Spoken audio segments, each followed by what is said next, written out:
Hey everyone, I'm Steven, and this is Chip, and we're with Scenes in Nature. Today, we're going to show you the first part of a two-part video on how to create artificial rock and habitat on this artificial Barnwood back panel. In this back panel we actually made using, what, plywood and plaster cloth? We did. This is just a scrap of plywood we had around the shop.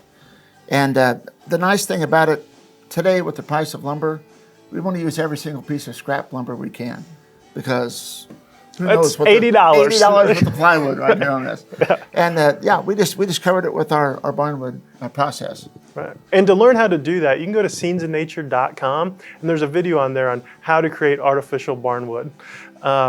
But today we're actually going to show you how to create rocks, and there's a lot of reasons for that. There are. As taxidermists, you know, a lot of times we have deer come in that the shoulders have issues that we have to deal with. Right, they were dragged behind the four-wheeler. Yeah. I mean, the guy will hook it up behind the four-wheeler and just take off. So yeah, we have a lot of problems here. Or sometimes the guy will cape his own deer and cuts it a little bit too short. This is a good way to deal with that also. This will make your life a lot easier if you can figure this out. Yeah, and it's a really easy technique. And the products we're going to use is contour sheet plaster. We're going to use the plaster mixing set, plaster brush set, stapler, some scissors, and some water, and that's it. All right, Chip, so now that we know what products we're going to use, what's the first step? Well, if you notice, I've put plastic here on the bottom of my panel. This is to protect it, because we're going to be putting our contour sheet up against that. Then we're going to be putting a lot of plaster, and we're also going to be putting our color on there. Yeah, sure, that makes perfect sense. So now that we have it all protected, now we're going to go and cut some contour sheet? We are. I'm going to use, a couple of feet. 2-ish feet. Notice I didn't really measure that, but we're just going to call it 2 feet. Now, one thing I like to do too, we start with a flat piece of contour sheet like this. Everybody always says, how do you get it to look like, rock texture? Well, let's just crinkle it up. This gets us a long way toward our rock texture right here, and works really well. Yeah, you can already start to see it coming out there. Look. Now, when I do this, I want this rock to kind of roll up against the shoulder. So I'm actually going to go at it from below. I'm going to push it up into the shape I want from below, get it right up against that deer, and I'm going to come underneath here and I'm going to staple it. All right, Chip, so let's go ahead and get that thing stapled on there then. Okay, just a standard stapler, nothing special. I'm going to come right up against here. Okay. Cool. Now we got it stapled on the inside. I am. Now, I left this open so I get my hand inside there, and I'm going to start forming my rocks. And there again, this is really whatever you want to do. I like really deep crevices in there. I don't like anything that has any kind of a rectangular or square shape. I think it looks kind of man-made. Like a tombstone? Tombstones. Yeah, I just hate tombstones or cinder blocks where it looks like you put a square on there. So we're going to try very hard to make sure that all of our shapes, have a roundness to them.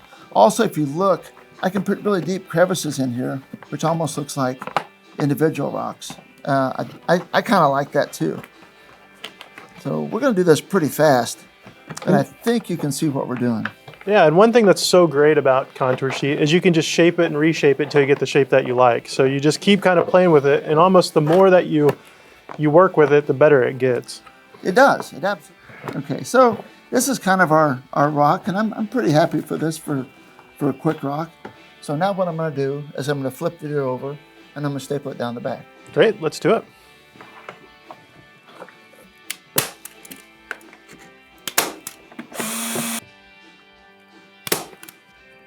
I think it's a man stapler. It is a man stapler. All right, Chip, now that we got the rock the way we want it, let's go ahead and move on to plaster stage. I'm just going to take the contour sheet plaster, and I'm going to use my plaster mixing bowl. Put quite a bit in here. This is a pretty good size rock. And then I'm going to add my magic elixir. Oh, you mean water? Tap water. Yeah, real special stuff. And just mix it up. Now, for this particular application here, the rock, I want this to be fairly thick because I don't want all of my plaster to run off onto the floor. So we're looking for something about like sour cream. So this is pretty good. Now I'm going to take my brush. If you've watched some of our other videos, this is the same brush I used to put the wood grain on the barnwood, actually right here. This is how I did this. I painted this all in with this brush. Use the same thing here because it really holds a lot of plaster, and it's going to make it easy for me to put this on here. Now, on this one, as opposed to the Barnwood, I really want to be careful about my texture. I don't really want these brush strokes in there. So I'm going to put it on pretty thick. And I'm really going to be mindful to hide my textures. And because of that fiber that's on that contour sheet, it's actually going to kind of mechanically bond to it. So that way we're going to have a nice hard shell whenever he gets done with this and all that plaster dries. I have all my plaster on here now, and it's covered pretty well. One thing I don't really like about the way it looks right now, though, is I have a lot of brush strokes in there. So as I said earlier, I can just take a bottle of water and I can spray this and everything smooths out. And now I have more of a rock instead of a brush texture on it. Pretty cool, and it makes a terrible mess. I see that. It's fine, I didn't like these boots anyway. Yeah. All right, now that the plaster's on there, we're just gonna let that dry, and we'll come back in just a bit and we'll color this rock. Now that the plaster's dry, we're ready to color our rock. And to do that, we're gonna use our rock color system liquid pigments. And while we're coloring the rock, we're also gonna color some light rock debris that we can use in the next video to kind of accent and highlight it some. With that rock color system, there's actually 8 colors available. And one thing that's great about those, no matter what area the animal's from, you can color a rock to make it look like it goes with that region. Yes. Let's get started. Okay. You know, if I were you, I'd take a couple of steps back just for fun. Hey, yeah, I'll do that. Okay. When I do this, I like to start with the light colors, work from light to dark. Seems like it works better. I'm going to start here with stone gray. I'm going to spray it on here. Now, when you do this, don't hose your rock down with the pigments. We want to alternate colors. Leave some places that that are uncolored. If it overlaps, that's great, but don't come in here and just spray the whole thing down. You're going to notice I'm going to spray and I'm going to leave some areas blank. Then I'm going to come over here and spray in my rock debris. Okay, so we're going to get started.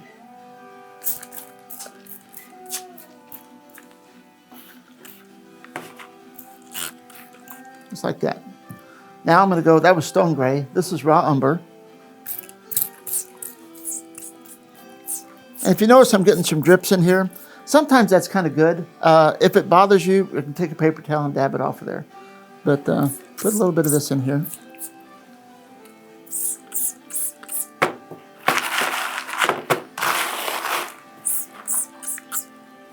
Okay, next one is burnt umber. This is a real pretty red color. I really like this. And it's starting to get a little bit of too much coverage for me. So I'm just going to take a paper towel. I'm going to dab this off in some places.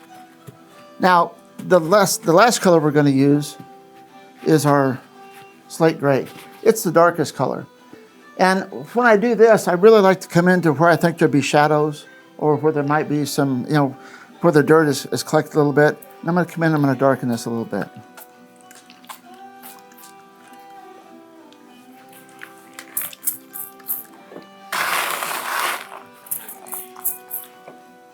Okay, then again, come in here and just dab off the areas that I may not like. Now, after I do this, I can come back in and hit some of my colors again. Don't be concerned with the shine of this. It looks really wet right now, but that's okay because once this dries, it's all going to soak in. Now I've given my rock time to dry.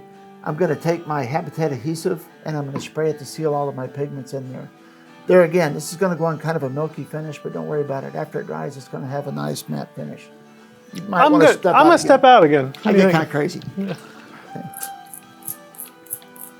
This is just going to seal all of our pigments in there, and this is a nice way to finish that off.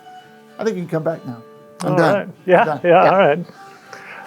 All right, well, this rock is definitely going to look awesome. So you're not going to want to miss the next video. So in the next one, we're going to show you how to add dirt soil base. We're going to add the light rock debris. We're also going to do advanced moss technique that we have not showed you guys in video before. So you're not going to want to miss it.